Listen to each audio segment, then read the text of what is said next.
اعوذ باللہ من الشیطان الرجیم بسم اللہ الرحمن الرحیم۔ اور جب ان کے پاس اللہ کی طرف سے پیغمبر صلی اللہ علیہ وسلم آخر زماں آئے اور وہ ان کی آسمانی کتاب کی تصدیق بھی کرتے ہیں، تو جن لوگوں کو کتاب دی گئی تھی ان میں سے ایک گروہ نے اپنی کتاب میں موجود تعلیم اور شہادت کو بھی پیٹھ پیچھے پھینک دیا، گویا کہ انہیں علم ہی نہیں، اور الٹا ان حصولیات کے پیچھے لگ گئے جو سلیمان کے عہد سلطنت کے نام پر شیاطین و شریر پڑھا کرتے تھے۔ حالانکہ سلیمان نے کبھی کفر کی بات نہیں کی، بلکہ شریر انسان ہی کفر کرتے تھے کہ لوگوں کو جادو سکھاتے تھے، اور شہر بابل میں 2 سرداروں یعنی ہاروت اور ماروت پر بھی کچھ نازل نہیں کیا گیا تھا، مگر وہ دونوں کسی کو اپنے طور پر کچھ نہیں سکھاتے تھے جب تک یہ نہ کہہ دیتے کہ ہم تو ذریعہ آزمائش ہیں، تم کفر میں مت پڑو۔ اس کے باوجود لوگ ان سے ایسا کچھ سیکھتے جس سے میاں بیوی میں جدائی ڈال دیں، جبکہ اللہ کے حکم کے بغیر وہ اس علم سے کسی کا کچھ بھی بگاڑ نہیں سکتے تھے، اور کچھ ایسے منتر سیکھتے جو مالی اور معاشرتی نقصان ہی کا باعث تھے، ان کے لیے بے فائدہ، مگر وہ جانتے تھے کہ جو شخص ایسی چیزوں یعنی جنتر منتر وغیرہ کا خریدار ہوگا اس کا آخرت میں کچھ حصہ نہیں، اور جس چیز کے عوض انہوں نے اپنی جان، وقت اور محنت کو کھپا ڈالا وہ بہت بری تھی۔ کاش وہ اس حقیقت کو جانتے،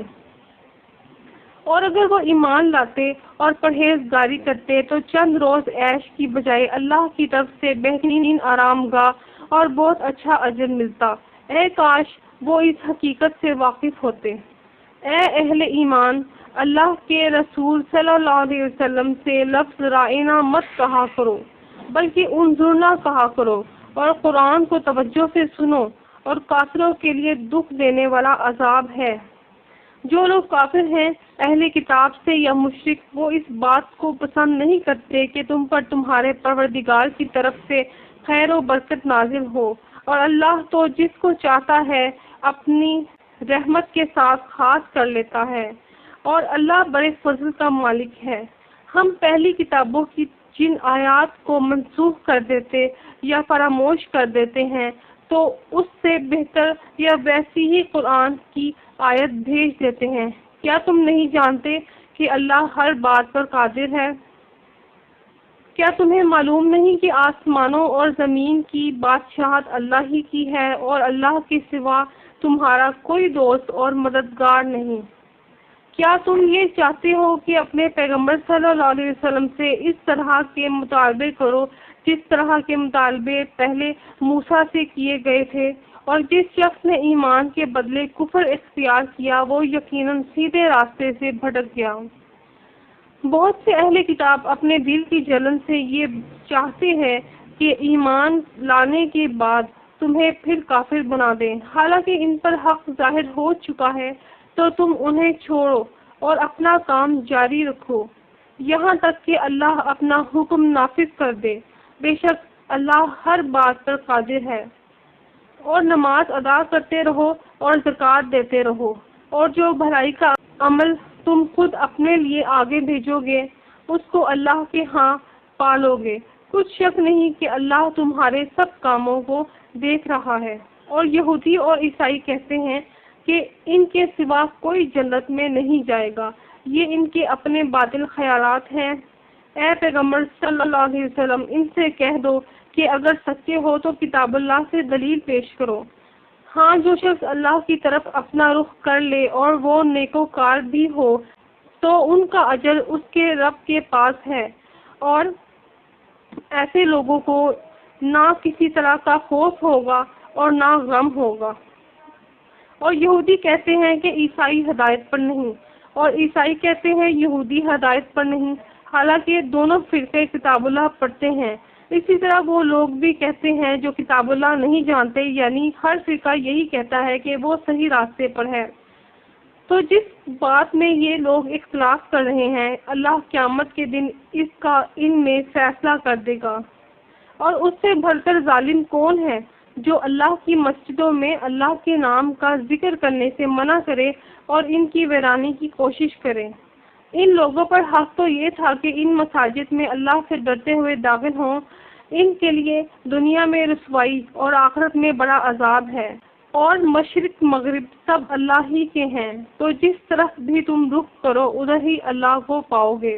بے شک اللہ صاحب وسعت اور ہر لمحہ باخبر ہے۔ اور یہ لوگ کہتے ہیں کہ اللہ نے بیٹا بنا لیا ہے، نہیں، وہ پاک ہے، بلکہ جو کچھ آسمانوں اور زمین میں ہے سب اسی کا ہے اور سب اسی کے فرما بردار ہیں۔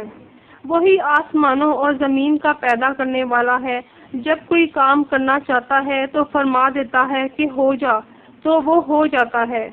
اور جو لوگ کتاب اللہ نہیں جانتے وہ کہتے ہیں کہ اللہ ہم سے کلام کیوں نہیں کرتا، یا ہمارے پاس کوئی معجزہ یا آیت کیوں نہیں آتی۔ اسی طرح جو لوگ ان سے پہلے تھے وہ بھی انہی جیسی باتیں کرتے تھے۔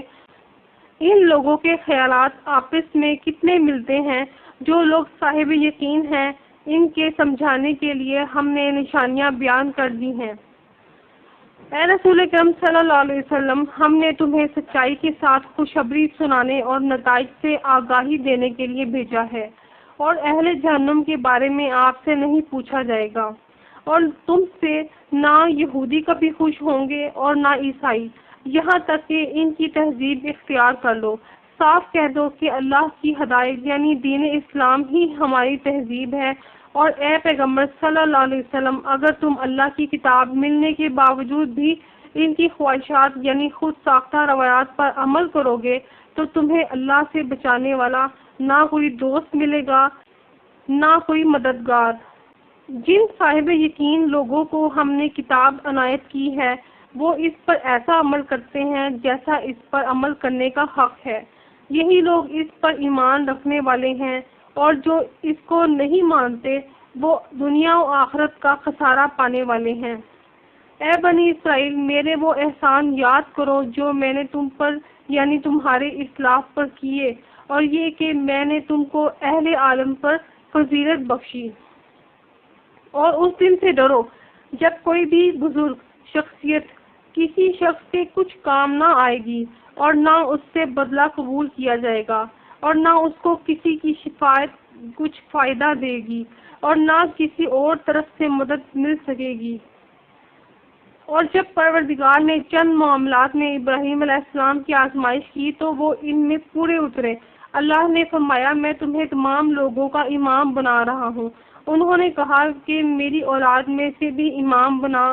اللہ نے فرمایا کہ ہمارا عہد ظالموں کے ساتھ نہیں ہے۔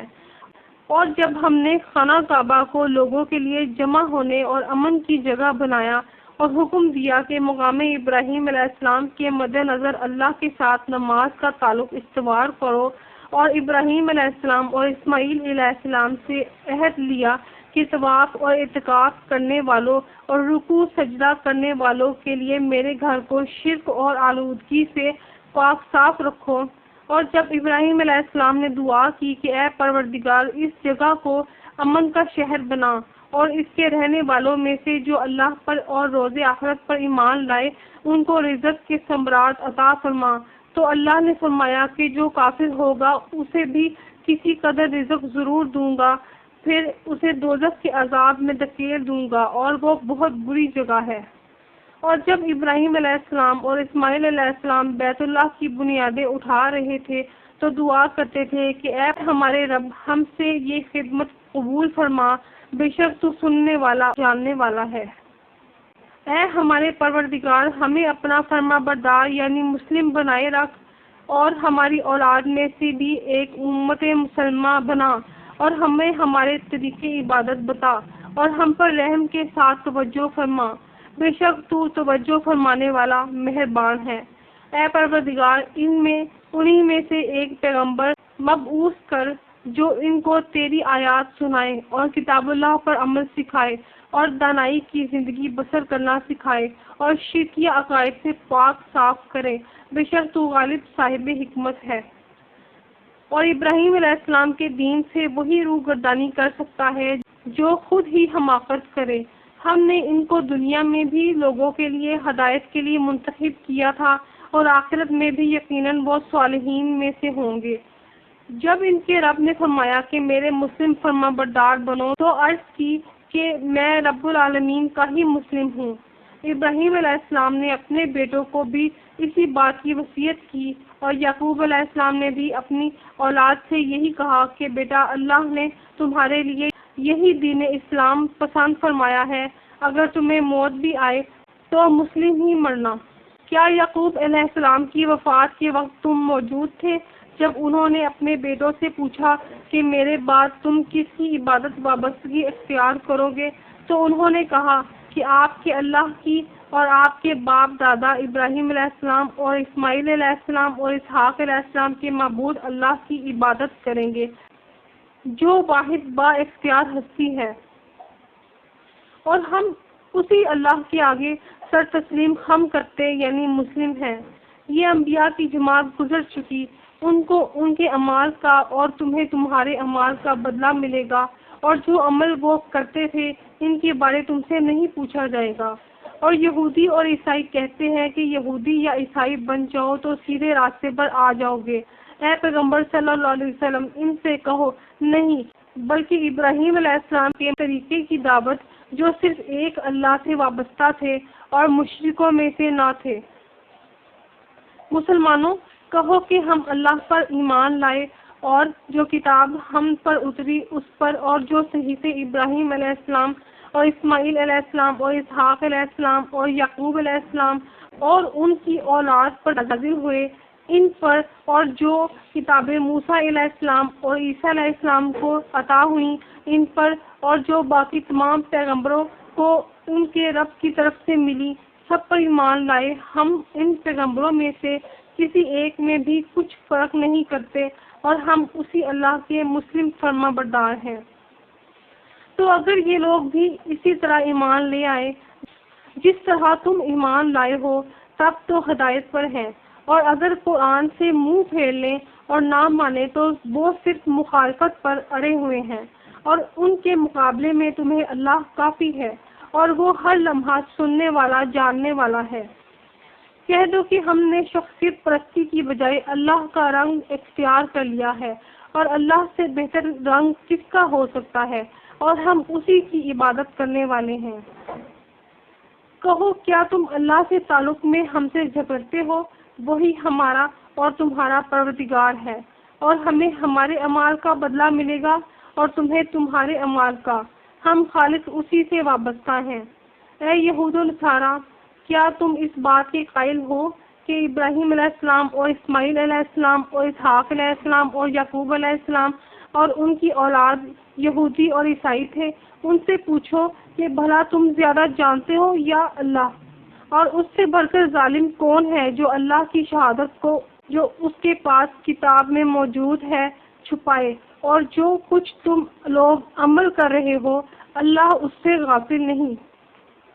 یہ انبیاء کی جماعت گزر چکی ہے، ان کو اس کا اجر ملے گا جو انہوں نے عمل کیا، اور تمہیں اس کا اجر ملے گا جو تم نے عمل کیا، اور جو عمل وہ کرتے تھے ان کی بات پرس تم سے نہیں ہوگی۔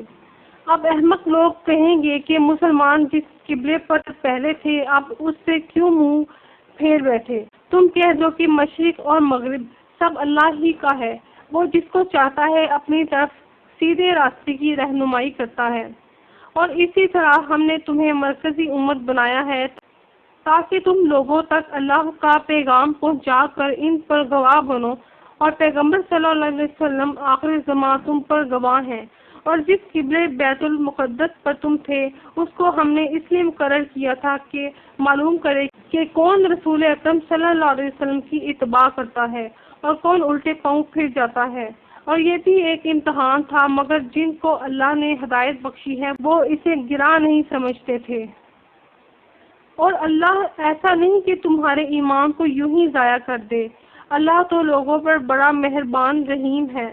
اے رسول اکرم صلی اللہ علیہ وسلم، ہم تمہارا آسمان کی طرف بار بار رخ کرنا دیکھتے رہے ہیں، بس ہم آپ صلی اللہ علیہ وسلم کو اسی قبلے کی طرف جس کو تم پسند کرتے ہو رخ کرنے کا حکم دیتے ہیں۔ آج سے اپنا رخ مسجد حرام یعنی بیت اللہ کی طرف کر لو، اور تم لوگ اب جہاں بھی ہوا کرو نماز پڑھتے وقت اسی مسجد حرام کی طرف منہ کر لیا کرو، اور جن لوگوں کو کتاب دی گئی ہے وہ خوب جانتے ہیں کہ نیا قبلہ ان کے پروردگار کی طرف سے حق ہے، اور جو کام یہ لوگ کرتے ہیں اللہ ان سے بے خبر نہیں۔ اور اگر تم ان اہل کتاب کے پاس تمام نشانیاں بھی لے آؤ تو بھی یہ تمہارے قبلے کی پیروی نہ کریں گے، اور اب تم بھی ان کے قبلے کی پیروی کرنے والے نہیں ہو، اور یہ خود بھی ایک دوسرے کے قبلے کی پیروی نہیں کرتے۔ اور اگر تم اللہ کا علم قرآن ملنے کے باوجود ان کے خود ساختہ نظریات اور روایات پر عمل کرو گے تو تم بھی ظالموں میں ہو جاؤ گے۔ جن لوگوں کو ہم نے کتاب دی ہے وہ آخری رسول صلی اللہ علیہ وسلم کو اس طرح پہچانتے ہیں جس طرح اپنے بیٹوں کو پہچانتے ہیں، مگر ایک فریق ان میں سے علم کے باوجود حق کو جان بوجھ کر چھپا رہا ہے۔ اے پیغمبر صلی اللہ علیہ وسلم، یہ نیا قبلہ تمہارے پروردگار کی طرف سے حق ہے، تو تم ہرگز شک کرنے والوں میں نہ ہونا۔ اور ہر ایک امت کے لیے ایک سمت مقرر ہے جدھر وہ عبادت کے وقت رخ کیا کرتے ہیں، تو تم بھی نیکیوں میں سبقت حاصل کرو۔ تم جہاں بھی ہوگے اللہ تم سب کو جمع کر لے گا، بے شک اللہ ہر چیز پر قادر ہے۔ اور تم دنیا میں جہاں سے نکلو نماز کے لیے اپنا رخ مسجد حرام کی طرف کر لیا کرو، بلا شبہ یہ تمہارے پروردگار کا تم پر حق ہے، اور تم لوگ جو کچھ کرتے ہو اللہ اس سے بے خبر نہیں۔ اور آپ جہاں بھی سفر پر نکلو مسجد حرام کی طرف رخ کر کے نماز پڑھا کرو، اور مسلمانوں تم بھی جہاں ہوا کرو اسی مسجد کی طرف رخ کیا کرو۔ یہ تاکید اس لیے ہے کہ لوگ تمہیں کسی طرح کا الزام نہ دے سکیں، مگر ان میں سے جو ظالم ہیں وہ الزام بے شک دیتے رہیں، بس ان سے مت ڈرنا اور مجھ سے ڈرتے رہنا۔ اور یہ بھی مقصود ہے کہ میں تم پر اپنی تمام نعمتیں پوری کر دوں، اور یہ بھی کہ تم راہ راست پر چلو۔